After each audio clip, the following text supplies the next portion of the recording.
A web-based document request and reservation system with payment integration and claiming schedule using recursion algorithm. So, ang purpose and description. Ang target po ng proyektong ito ay para mapadali ang paraan ng mga academic requirements at records ng mga estudyante. Layunin nito ang gumawa ng mabilis, maayos, at convenient na sistema.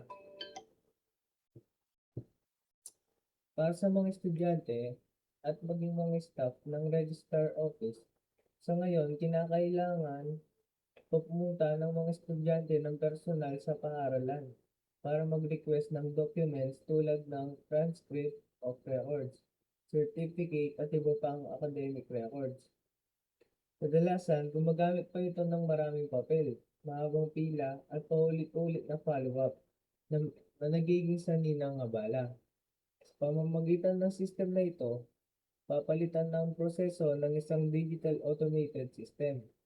Dahil dito, maaaring mag-request at mag-track ng status ng kanilang mga documents ang mga estudyante online kahit nasa bahay lamang.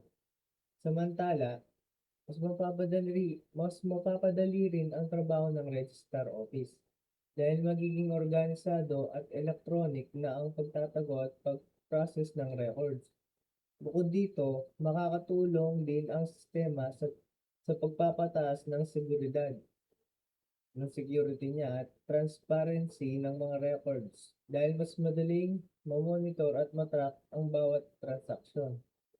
Mabibigyan din nito ng mas mabilis na serbisyo ang mga estudyante habang nababawasan ng paggamit ng papel at posibilidad ng pagkakamali.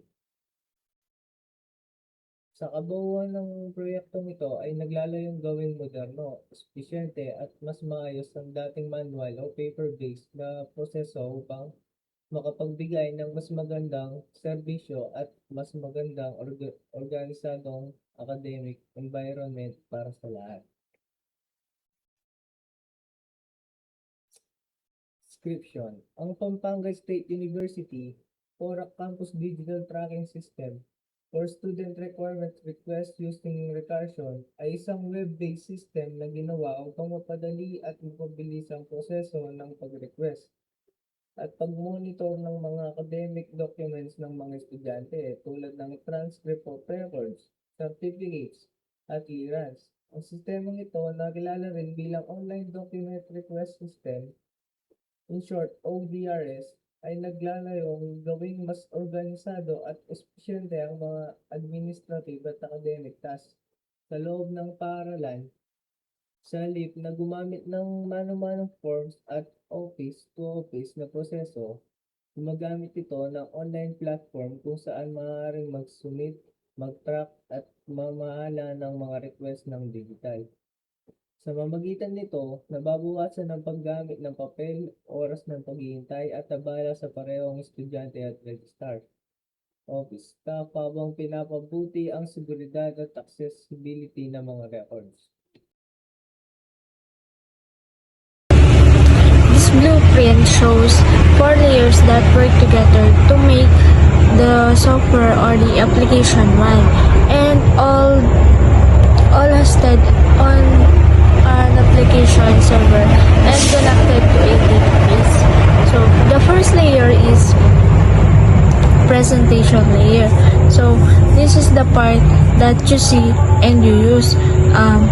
So dito yung user interface, so yung screens, buttons, forms, dashboards, menus, and status update.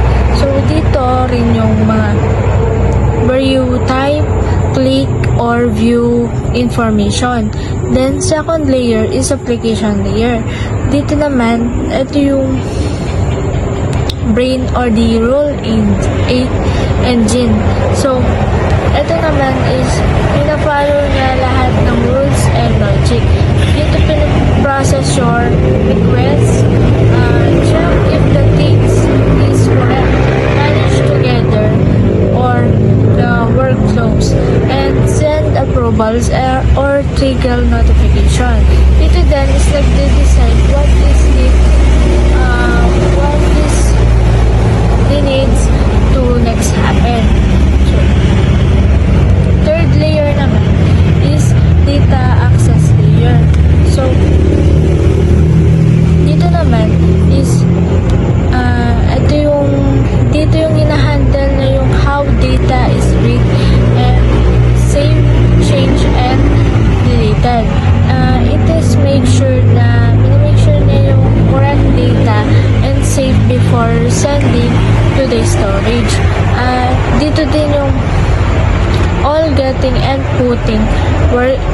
for data.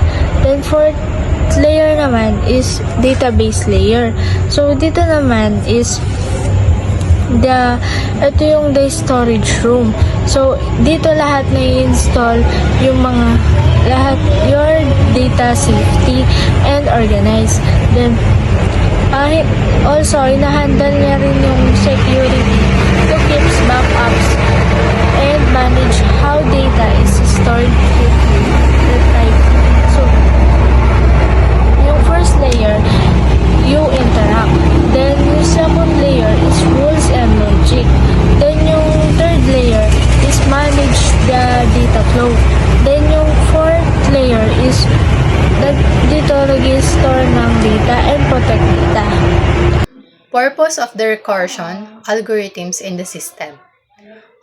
First, the recursion algorithm is used here to handle the repetitive step-by-step workflow of processing each request.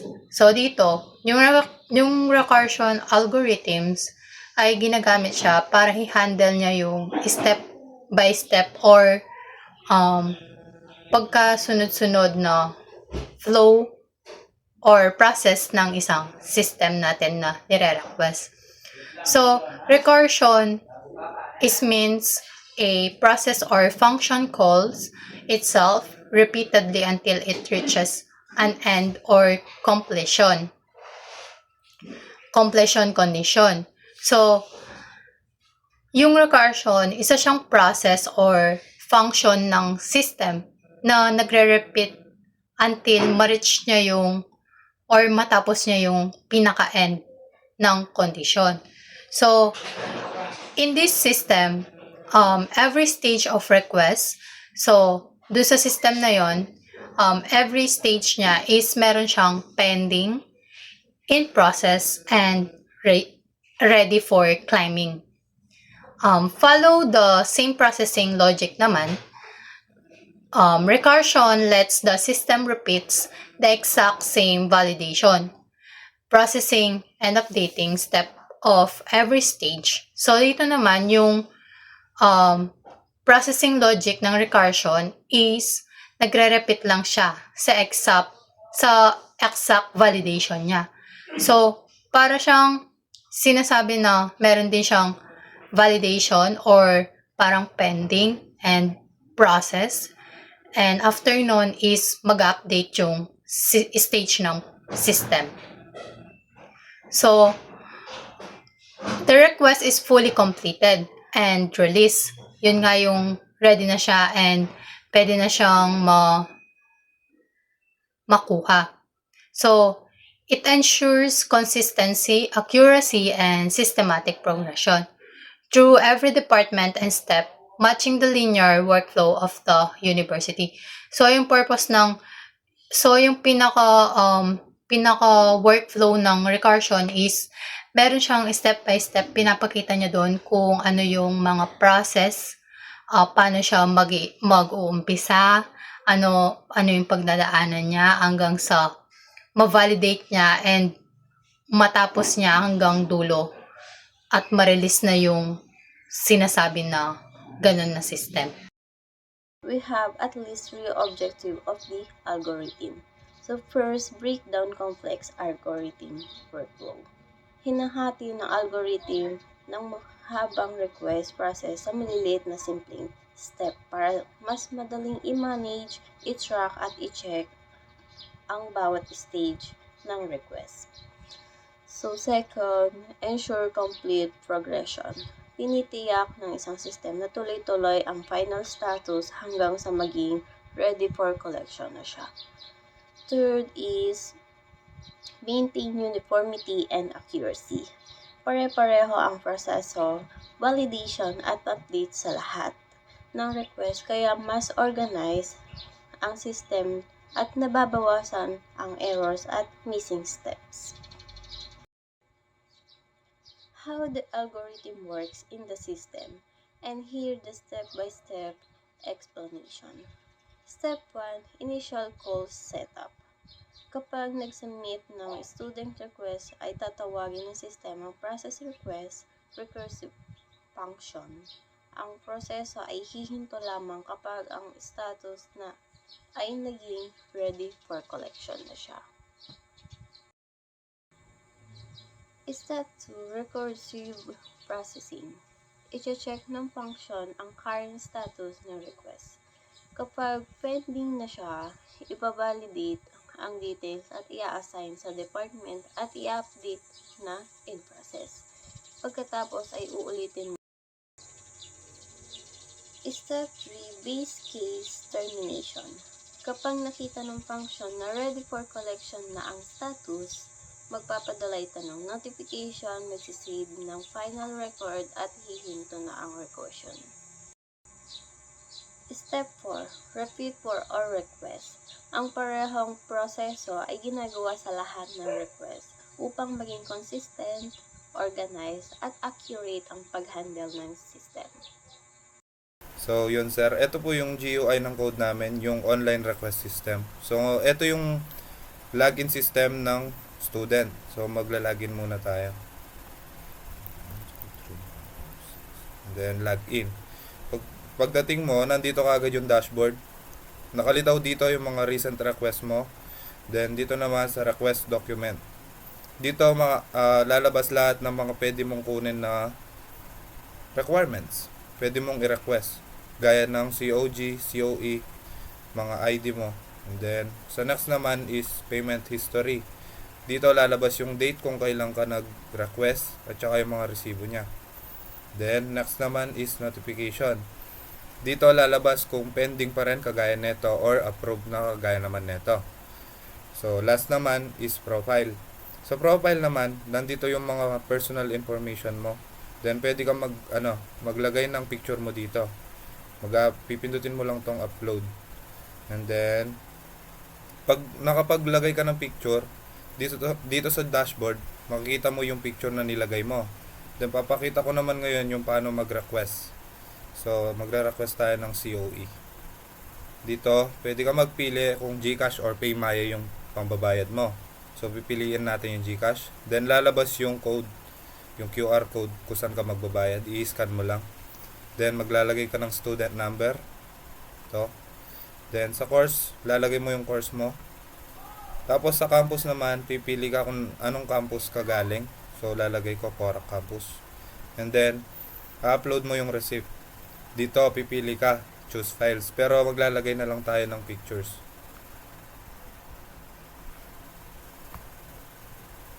So, lalagay natin to. Yan. Ayan, okay na. And then, isubmit mo. Ayan. Pag nasubmit na siya, lalabas to and then pipindutin mo to para bumalik sa dashboard. At ayun, lumabas dito na pending pa rin siya. So, ito naman yung login system ng admin. Ito yung kasunod nung kanina. Yung una naman yun yung student. So, maglalagin muna tayo. Dito, username, then password. Then, i-click mo tong login as admin. And then, dito sa dashboard, makikita mo yung mga kung ilan yung total request, pending, for payment, approve, and yung iba pa. Dito naman sa all requests.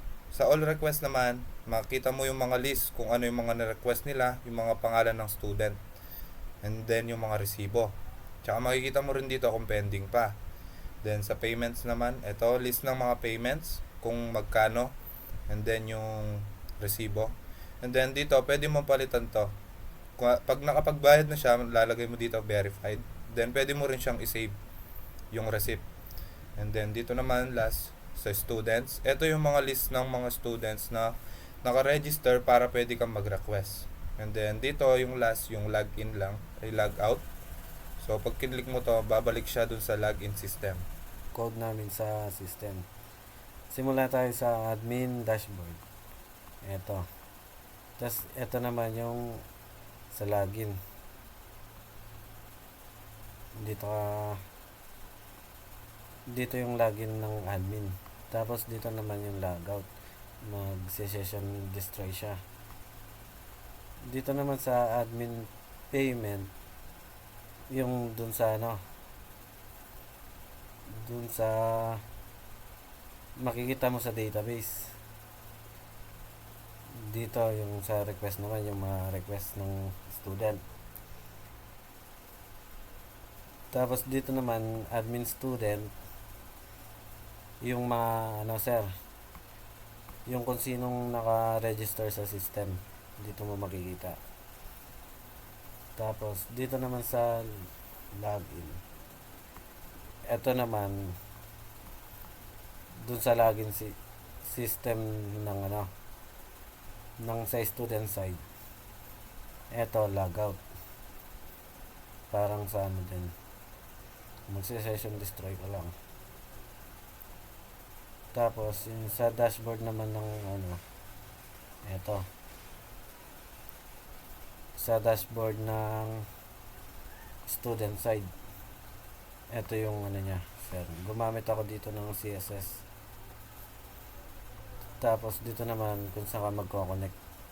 Ay, i-connect mo sa database. Ito naman yung mga i-request mo, COE, COG, COR, tapos good moral, last ID ng insuance. Tapos dito naman sir, yung sa notification sa student side. Tapos dito naman sir, etong mga submit na to, dun sa may, kunwari sir, nakapag request ka na, ito yung code na ano, pupunta siya sa database. Tapos ito naman yung sa payment, ito payment successful. Ito dito yung payment. Ito naman sir yung sa profile, pwede ka maglagay ng picture mo. Saan pa? Ito naman yung sa upload profile. Dito nasa-save sa database. Ito yung code niya. Tapos pakita ko naman yung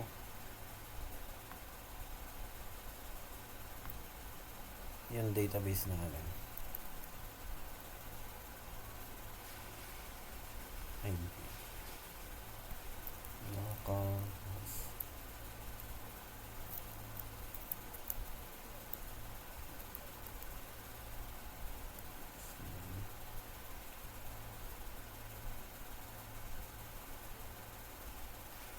eto sir, eto yung admin, yung wait lang, bagal. Eto yung admin, yung naka-save na account sa admin. Dito naman makikita yung payments. Ayan, payments, saka yung na-request. Ito naman yung request din. Pero to may kasamang ID front sa back. Tapos yung COR. Ayan sir. Tapos yung ito namang user, dito mo makikita yung kung sino naka-register dun sa ano, sa student side. Ayun lang sir.